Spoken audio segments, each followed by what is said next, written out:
One thing I thought was neat before we get into the midway point of this series is that I actually removed the number 57 spot from this ranking. This is because I realized it actually meant more to me than I initially thought, so it's been moved up to the top 10. I'll mention which matchup it is when we get to it, and with that being said, let's begin. Cyrex is kinda cool, I can't lie. I massively prefer Sector, but I think we can all agree he was robbed back in Season 2 from fighting Fulgor, so let's give him a shot now. So, who are his options? As I said before, there's Fulgor, but I'd rather see other KI characters get a shot first. There's Omega, who works thematically really well, possibly even better than my actual choice, and was actually who I originally went with, but Omega just blinks and Cyrex dies. And lastly, there's Genji, which works really well, but Cyrex slaps Genji and he just dies. Plus, I don't think an animation between the two would be very cool. I honestly would not mind any of these three happening.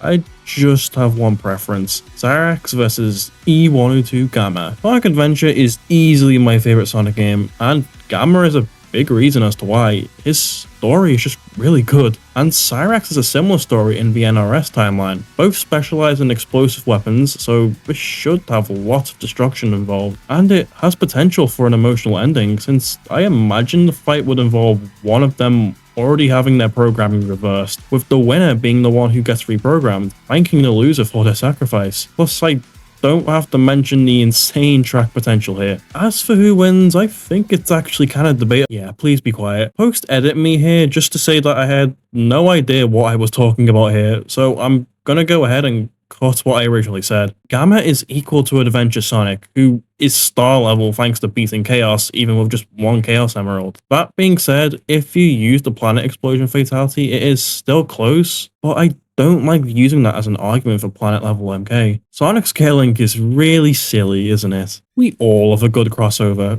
It's why we like versus debates so much. These two aren't from good crossovers, however. Ultron Sigma versus Dark Khan. This one's just fun. Two fusions from lackluster entries in popular fighting game franchises who merged both realities together. MK vs DC was the second MK game I ever played, and MVCI was the first MVC game I played, though I have some good memories of both, regardless of their quality. In terms of debate, it's actually quite good, with both being low multiversal via merging their franchises together. I'd say the animation lacked potential, if not for the fact that the Reality Stone is in play here, allowing for some fun set pieces involving Shao and Darkseid. But you can do whatever you want here really, just don't pull a Cole vs Alex with the analysis if Liam's the one writing it. After Surfer vs Manhunter last year, I see the potential in more emotional comic book episodes, but we also need one where the majority of the animation is them actually fighting. Saint Walker vs Gore the God Butcher is a great way to do this. Both had high amounts of faith and hope in their gods, and after losing their families, it led them to wield a weapon of great power. The difference between the two being that Walker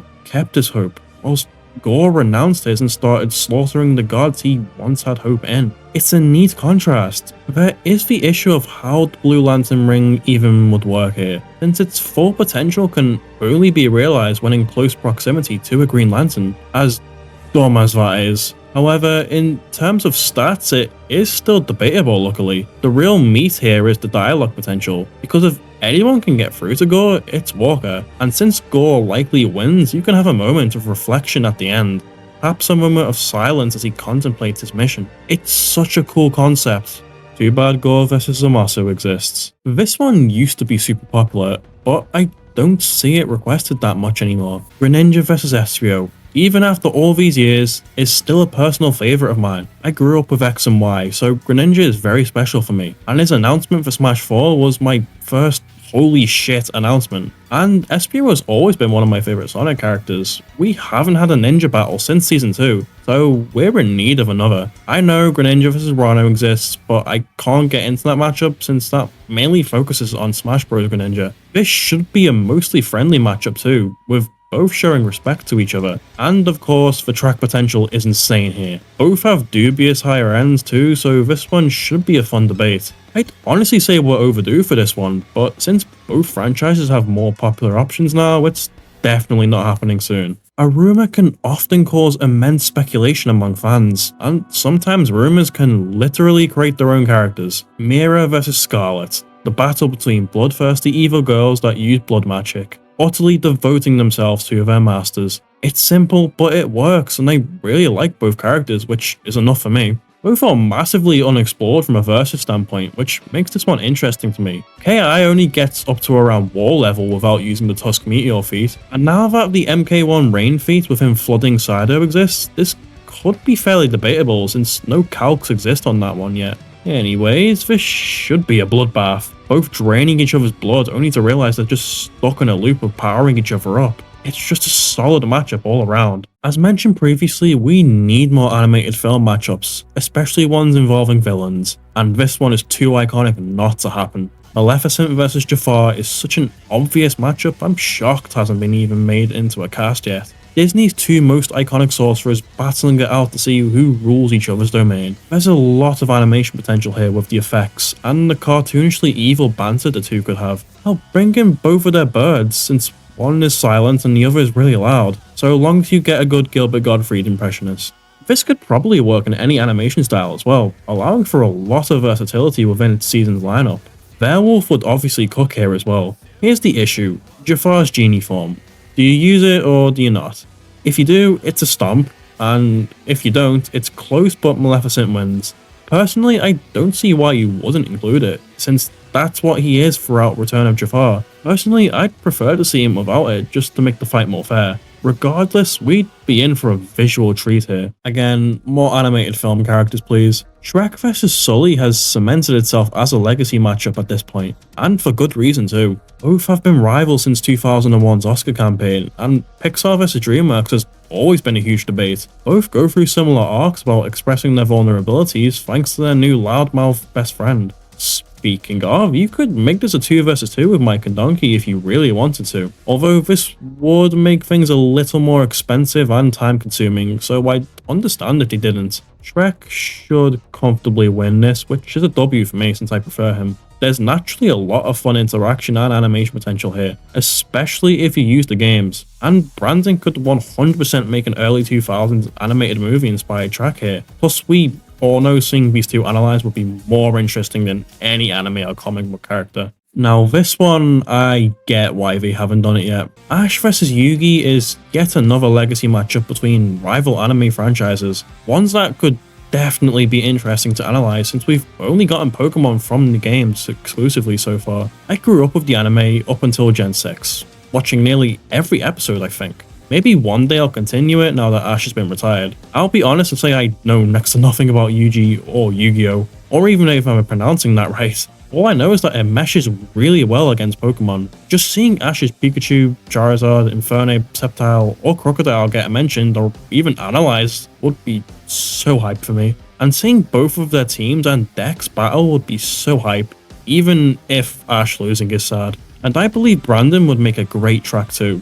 This one's really just a matter of time. I did not intend for so many animated film matchups to be so close together, but I doubt you guys will complain. Scar vs Shere Khan is another that I want to say feels overdue, but I'm aware it may not be the most interesting to the crew. To me, this one could be very exciting, since The Lion King is my second favourite film of all time, and Scar is my favourite character from that franchise, and Shere Khan has always been a fun character for me. The interesting part here is that unless there's some insane Jungle Book cartoon feat I don't know about, then this is a human level fight, or I guess animal in this case. This allows for a unique blend of direct feats and real life analysis of both lions and tigers to be used, presenting the perfect opportunity for some nerdy boomstick moments. Having these two interact with each other would be really fun too, given how snarky and cunning the two are. Plus it should be a bloodbath, ending in the loser being sent to a fiery grave, which I assume would be Scar unfortunately. Plus, with the upcoming Mufasa and Scar prequel movie,